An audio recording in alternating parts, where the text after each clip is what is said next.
भारत सरकार एक महत्वपूर्ण प्रस्ताव पर विचार कर रही है, जिसके अनुसार स्मार्टफोन निर्माताओं को एडवांस्ड ग्लोबल पोजिशनिंग सिस्टम (एजीपीएस) को हमेशा चालू रखना अनिवार्य किया जा सकता है।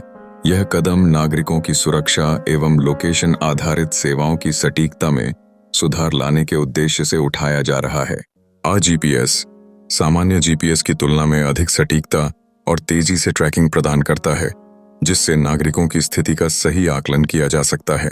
सरकार का तर्क है कि हमेशा सक्रिय रहने वाले एजीपीएस से आपातकालीन सेवाओं में बहुत मदद मिलेगी, जैसे दुर्घटनाएं, अपराध ट्रैकिंग या खोए हुए व्यक्तियों की स्थिति का पता लगाना।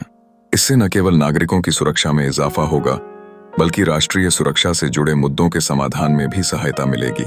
लेकिन इस तथ्य को नजरअंदाज नहीं किया जा सकता कि इस प्रस्ताव के साथ कई गंभीर चिंताएं भी जुड़ी हैं। सर्वाधिक चिंता का विषय यह है कि एजीपीएस का हमेशा सक्रिय रहना किसी व्यक्ति की गतिविधियों, यात्राओं या मुलाकातों की सटीक जानकारी जुटाने का साधन बन सकता है।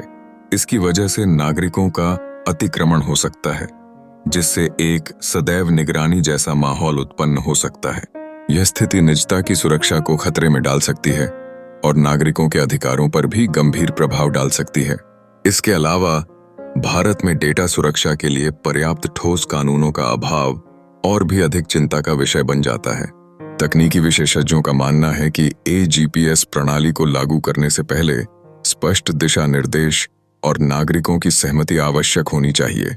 यदि इस प्रस्ताव का सही ढंग से प्रबंधन नहीं किया गया, तो यह कदम डिजिटल स्वतंत्रता को खतरे में डाल सकता है। अंततः यह सुनिश्चित करना महत्वपूर्ण है कि नागरिकों की सुरक्षा और उनकी निजता के अधिकारों के बीच संतुलन बना रहे। यदि सरकार इस प्रस्ताव को लागू करने की दिशा में आगे बढ़ती है, तो यह आवश्यक है कि वह तकनीकी समाधानों के साथ साथ सख्त निगरानी और डेटा सुरक्षा के नियमों को भी लागू करे। इस प्रकार एक सुरक्षित और स्वतंत्र समाज की स्थापना की जा सकेगी।